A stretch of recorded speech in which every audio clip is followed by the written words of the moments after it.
Welcome back to another video. I've got something cool going on the truck today.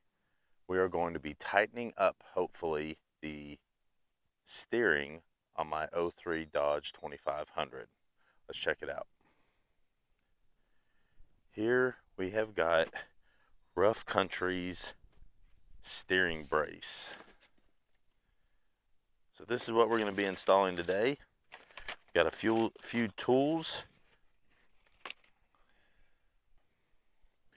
If you guys follow me in my one of my last videos, you saw I put on intermediate shaft bushings, and you saw that my intermediate shaft bushings were not under the steering column inside the cab. They were actually in the engine compartment on the steering column. If you didn't catch that, go back and look at it. It's a pretty simple mod to do, and it did help out the steering for the most part, but I still have some play from 11 o'clock to 1 o'clock that still has some give to it. So we're going to try and hopefully tighten that up a little bit more with this steering brace. So let's go up here and let's start getting this thing taken apart and put together.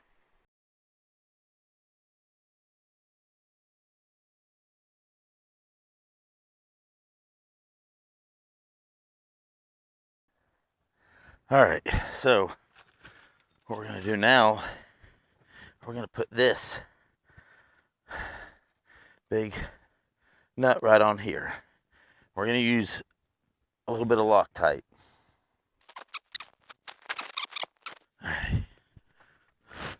If you got long legs like me, you can kind of hold this up, wiggle it back on.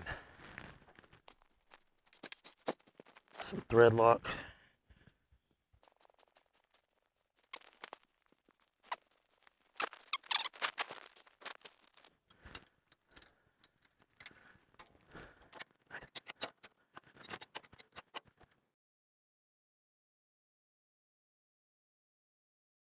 We've got our extension piece on our pitman arm on. So what we need to do now is put this brace up.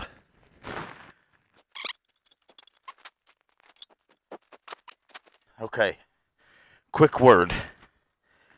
If you have a lift on your truck and you had to put drop brackets for your sway bar, you have to take the sway bar off in order to get your steering brace on, because it's made to fit up under your sway or above your sway bar. But because this is a lift, it has to go up here, not right here where the sway bar would sit on a lift. So just a quick word of advice. So you guys aren't with a lift kit, aren't wondering why this thing is not fitting if you have drop brackets on here.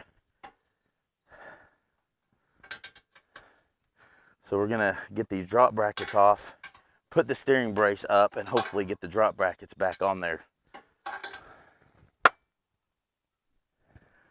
All right, now that we got our drop brackets out of the way, now we can attempt to put this thing on.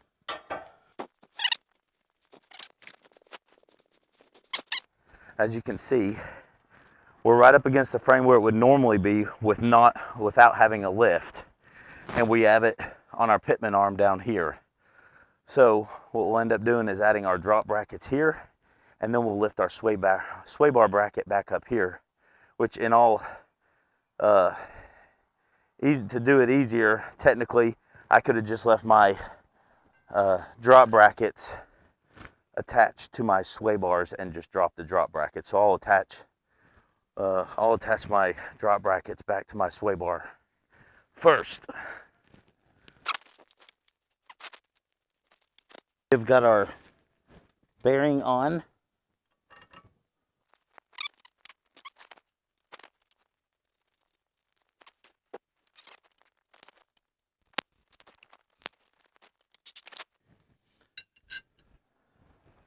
All right, so I've gotten the drop bar brackets for my lift back on, and now I'm installing the sway bar on the bottom of the drop bracket, and as you can see, with the space, they give you slots on these drop bar brackets for your lift on where to adjust your sway bar. You want your bars as far up and down, as straight up and down as you can get them. So I've got mine pretty much pushed all the way back to the slots. And so luckily with this one, you can reach a open-ended wrench and just use a impact to tighten them up.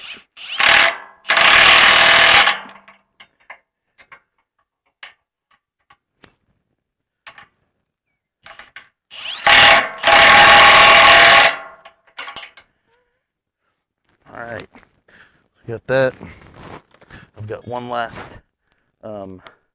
bolt over here to tighten, which takes about 5 minutes because you only have about 1 inch worth of space to wrench, and I don't have any ratcheting wrenches. So we'll get that finished up and then I'll show you the final product.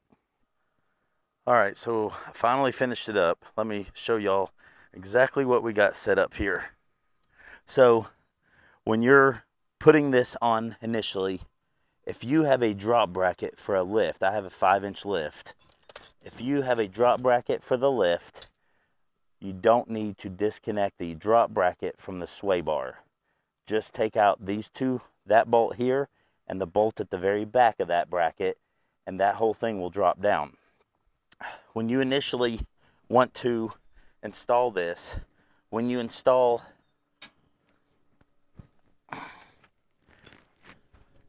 your extension for your pitman arm, you'll put the brace on, you'll put this rough country brace on, and you'll put this bearing up and go ahead and put your bolt and your nut on the backside and just tighten it up temporarily. Just get it hand tight.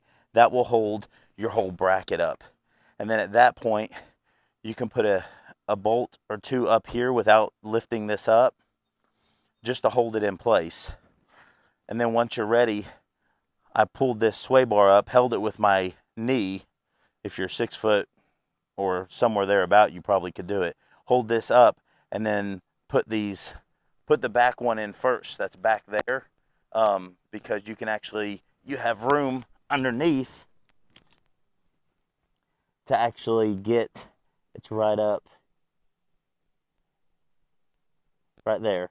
You can actually get your impact up there to actually hold it in place. So you can at least get it somewhat all the way pulled up without tightening it. And then you can, if you have a set of ratcheting wrenches, that would actually work best on this. Otherwise, you just have about 1 inch gap that you can go back and forth, take it down. It takes about 5 minutes per bolt. But if you don't have the drop brackets because you don't have a lift or you're just leveled, then this sway bar would normally be right up against this. But I had to figure it out because when I had these drop brackets on and I was putting this brace below here and it was not lining up or anything with the pitman arm, so I figured out this actually goes up against the frame. So no matter what you have, this has to go up against the frame to line up with your pitman arm up here. After that, it's everything else goes in order. So that's how it is installed. And we're going to give it a test drive, see if it tightens up anything. Hopefully it does. That's the idea, is it's supposed to keep that steering box from flexing, so it's holding it between the frames, which keeps it tight.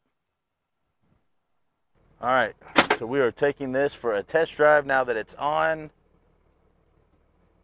and we're going to see how well this steering box seems to improve the tightness of my steering. So before we had play from like here to here, depending on if you were on the inside lane or the outside lane, the way the road was tilted, all that kind of stuff, you kind of had to drive with the steering wheel a little tilted, and that was even after changing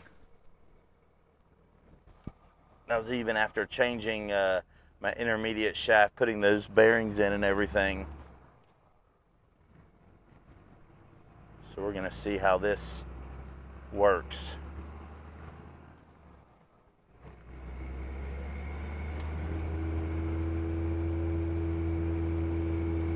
It's definitely more responsive. I can definitely, sorry about the camera angle, my phone's not staying where it needs to.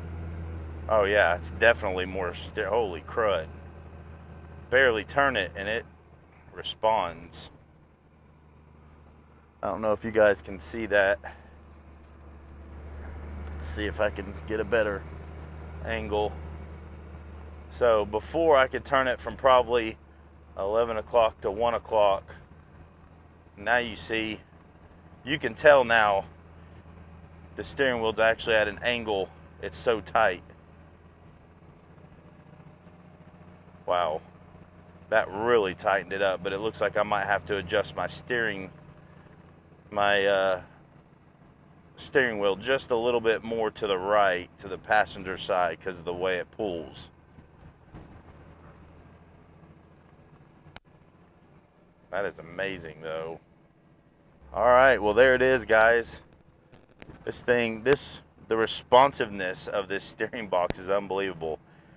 And yes, I paid full price for this steering box from Rough Country. I figured it was the least expensive one out there and had kind of the best reviews for the price range it was at.